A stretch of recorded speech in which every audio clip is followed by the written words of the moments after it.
Welcome back to my channel where you can learn tips and tricks to solve the accounting problems easily.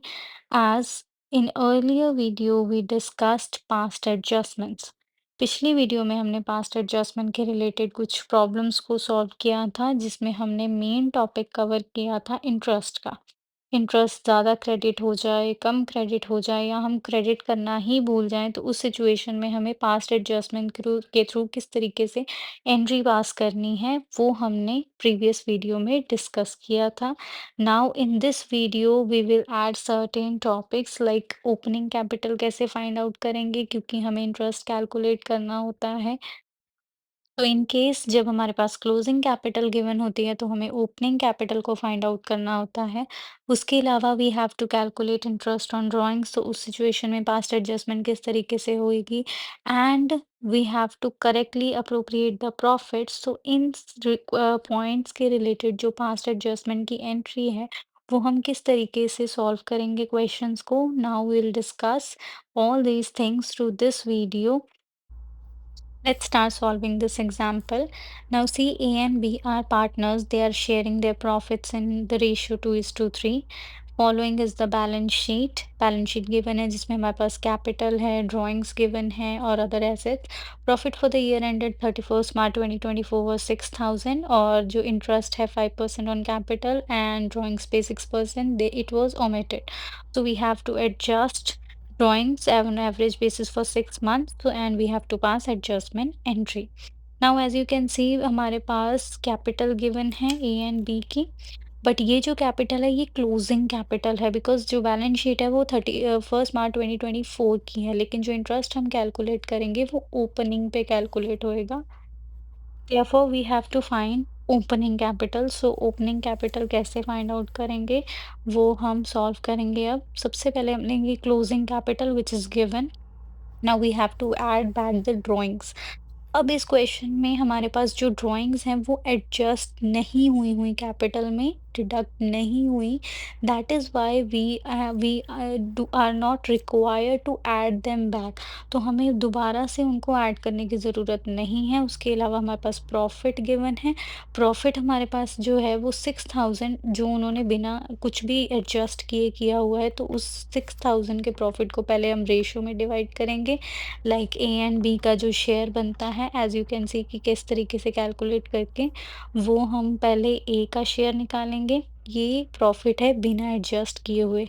Similarly we calculate the share of B as it is 6,000 into 3 divided by 5, तो वो आएगा 3,600।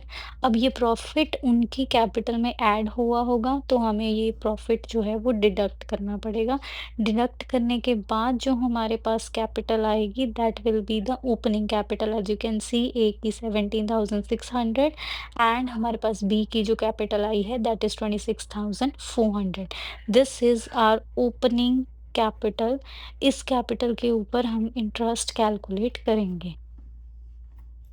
The interest on capital is 5% per annum. So हम कैलकुलेट करते हैं interest on capital on both the partners capital. Opening capital जो हमने calculate करी है 5%, तो 17,600 का 5% कैलकुलेट करते हैं that will be 880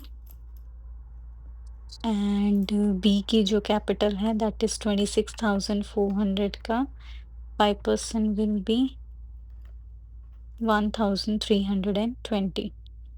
This this is interest on capital जिसे हम एडजस्ट करेंगे।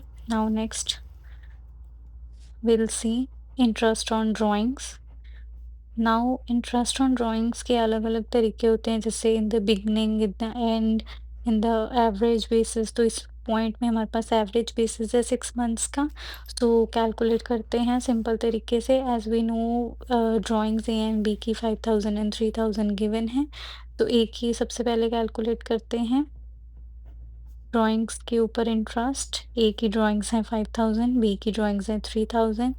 तो ए की ड्राइंग्स के ऊपर interest average basis for 6 months 5,000 into 6% into 6/12। So ये हम कैलकुलेट कर लेंगे। तो this will be 150। Similarly B की कैलकुलेट करते हैं। बी की आएंगी 3000 into 6% into 6/12। This will B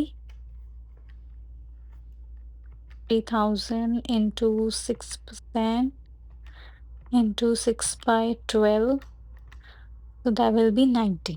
तो ये हमारी आ जाएंगी interest on drawings on average basis for 6 months on both partners capital. So this is the interest on drawings. Next, we'll make the adjustment table. अब adjustment table में सबसे पहले हम क्या लेते होते हैं, जो हमने क्रेडिट करना था। तो interest on capital that should be credited, जो कि क्रेडिट करना था, जो हमने अभी कैलकुलेट किया। ए और बी के कैपिटल के ऊपर 880 एंड बी की कैपिटल के ऊपर था हमारा 1320। दोनों की क्रेडिट में आएगा बिकॉज उनकी इनकम थी, और फर्म का expense that will be 2200, right. So ये फर्म का एक्सपेंस है जो डेबिट में आएगा, और ए एंड बी की इनकम थी जो कि क्रेडिट में आएगी।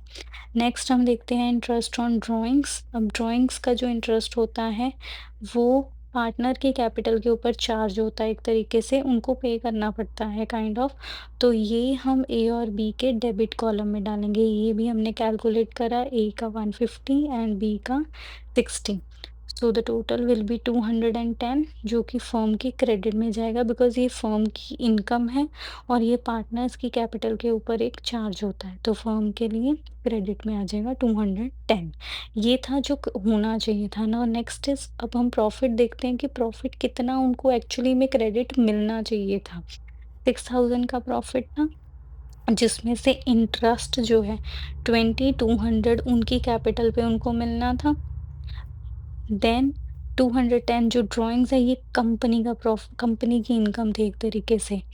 तो हम एक्चुअल प्रॉफिट कैलकुलेट कर लेते हैं कि उनको कितना प्रॉफिट जो है वो मिलना चाहिए था, बिकॉज 2200 उनको इंटरेस्ट मिलना था, 210 उनकी कैपिटल के ऊपर चार्ज होना था। तो एक्चुअल प्रॉफिट जो है उनको कितना मिलना चाहिए था वो हम कैलकुलेट कर लेंगे, दैट इज 4010। ये एक्चुअल प्रॉफिट था जो कि उनको मिलना चाहिए था रेशियो में, जो कि एक फर्म के का एक्सपेंस था। नाउ अब इस प्रॉफिट को हम रेशियो में डिवाइड कर लेंगे 2:3 की रेशियो में। 4010 into 2 divided by 5 that will B 1604। ये क्रेडिट में जाएगा बिकॉज ये उनकी इनकम थी। सिमिलरली हम बी का शेयर देख लेंगे कि इसमें बी का शेयर कितना है। This is 2406। दिस इज बीज शेयर, ये उनकी इनकम है तो क्रेडिट में जाएगा। तो ये था, उनको प्रॉफिट मिलना चाहिए था, जितना प्रॉफिट उनको रिक्वायर्ड था मिलना चाहिए था एडजस्टमेंट्स के बाद। नाउ नेक्स्ट हम देखते हैं एक्चुअल में उनको प्रॉफिट मिल कितना गया, जो रॉन्ग क्रेडिट हुआ हुआ है उसको रेक्टिफाई करने के लिए हम क्या करेंगे, डेबिट करेंगे, क्योंकि ये बिना एडजस्ट किए उनको प्रॉफिट मिल गया जो कि 6000 का प्रॉफिट था। उन्होंने सीधा सीधा रेशियो में डिवाइड कर दिया। 6000 इंटू 2/5 करके हम चेक कर लेंगे। दिस इज 2400, जो कि ए के डेबिट में डालेंगे क्योंकि ये उनको मिल चुका है जो कि रॉन्ग था।